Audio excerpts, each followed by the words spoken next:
اس کی آنکھوں کے سامنے اس کی رخصتی کے مناظر گھوم رہے تھے۔ اس کی والدہ بہتے آنسوؤں کے ساتھ اسے نصیحت کر رہی تھی کہ بیٹا، شوہر کی وفادار رہنا، تمہارا باپ تو رہا نہیں، بھائی کو کوئی تھا نہیں، تمہارا واحد سہارا اللہ تعالیٰ کی ذات کے بعد تمہارا شوہر ہے۔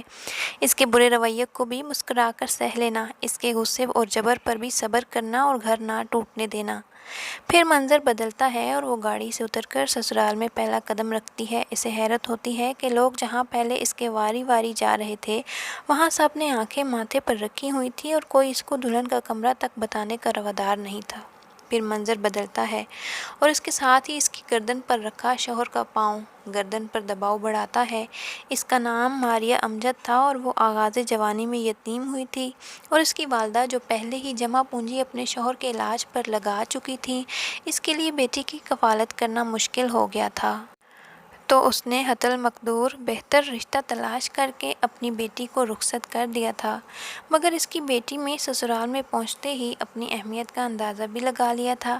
وہاں اسے کوئی شخص اس کا کمرہ تک بتانے کے لیے تیار نہیں تھا اور وہ خود ہی ڈھونڈتے ڈھونڈتے ایک نسبتاً سجے ہوئے کمرے میں پہنچی تھی۔ جہاں بیٹھے سے تھوڑا ٹائم ہی گزرا تھا کہ ساس کا حکم آ پہنچا، جلدی کپڑے بدل کر آؤ اور مہمانوں کو رخصت کرنے میں مدد کرو۔ اس نے حکم کی تعمیل کی تھی اور فوراً ہی کپڑے بدل کر ساس کے پاس پہنچ گئی تھی، مگر اس کے باوجود اس کو ٹائم زیادہ لگانے پر مہمانوں کے سامنے ہی طنز کا نشانہ بنانا شروع کر دیا گیا تھا۔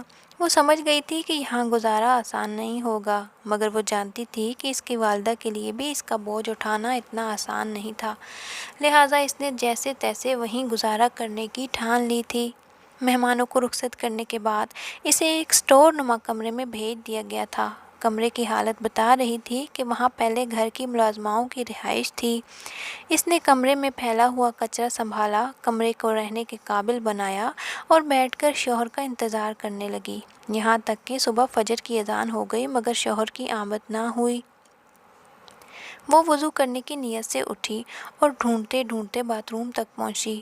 وضو کر کے پلٹی، نماز ادا کی اور تھوڑی سی تلاوت کر کے لیٹ گئی۔ سارے دن اور رات کی تھکن کی وجہ سے اس کی آنکھ لگ گئی تو صبح 8 بجے کے قریب اسے جھنجھوڑ کر اٹھاتے ہوئے کہا گیا، مہارانی صاحبہ، سب لوگ ناشتے کا انتظار کر رہے ہیں اور تم یہاں مزے سے نیند پوری کر رہی ہو۔ اگر تم نے یہی لچھن رکھنے ہیں تو اپنی ماں کے گھر ہی بیٹھی رہتی، یہاں ہم پر بوجھ بن کر کیا کرنا تھا۔ وہ ساس سے معافی طلبی کرتے ہوئے اٹھی تھی اور سب کو ناشتہ کروانے لگی تھی۔ گھر میں اس کا شوہر، دیور، طلاق یافتہ نند اور بچے، ساس سسر ملا کر کل 15 افراد مقیم تھے، جن کے لیے 2 ملازماؤں کے علاوہ ایک خانسامہ بھی رکھا گیا تھا، اور شادی والے دن ان تینوں کو فارغ بھی کر دیا گیا، کیونکہ وہ لوگ در حقیقت دلہن نہیں، ایک کل وقتی ملازمہ لا رہے تھے جسے 3 لوگوں کا کام اکیلے کرنا تھا۔ جب وہ سسرال کی امیدوں پر پورا نہیں اتر پا رہی تھی تو سسرال والوں نے بہانے سے اس کی والدہ کو بھی پاس ہی بلا لیا تھا۔ ایک تو اس کی والدہ کو رہائش کھانا دینے کا احسان ان پر چڑھا تھا، دوسرا ان دونوں ماں بیٹیوں سے سارا دن مزدوروں جیسی مشقت لیتے تھے۔ وقت کی آزمائش اب بھی باقی تھی۔ سردیوں میں ٹھنڈے پانی سے گھر بھر کے کپڑے اور فرش دھونے کی وجہ سے اس کی والدہ کو نمونیا ہوا جو بگڑ گیا اور وہ اس دنیا سے چل بسی۔ والدہ کی موت کے وقت ماریہ امجد 4 ماہ کی امید سے تھی۔ بنا اس کی صحت کا خیال رکھے اب اسے بھی کولو کے بیل کی طرح جوت کر رکھا جاتا، یہاں تک کہ والدہ کی موت پر بھی اسے کام کاج سے فرصت نہیں ملی تھی۔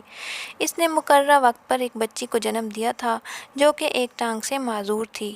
معذور بچی کو جنم دینا لاوارث ماریہ کا جرم ٹھہرا تھا، کیونکہ اس کے سسرال والوں کو وہم ہو گیا تھا کہ یہ ہمیشہ اپاہج بچوں کو ہی جنم دے گی، لہٰذا اس سے جان چھڑانے کا فیصلہ کر لیا گیا۔ اب طلاق کی صورت میں حق مہر کی رقم ادا کرنا پڑتی، لہٰذا ماریہ کے شوہر نے اپنے والدہ سے مشورہ کرنے کے بعد ماریہ کو ہٹانے کا سوچا، اور جس دن ہسپتال سے ڈسچارج ہو کر ماریہ امجد گھر آئی تھی، اسی رات اس کی گردن کو پاؤں کی مدد سے دبا کر اس کی جان لے لی۔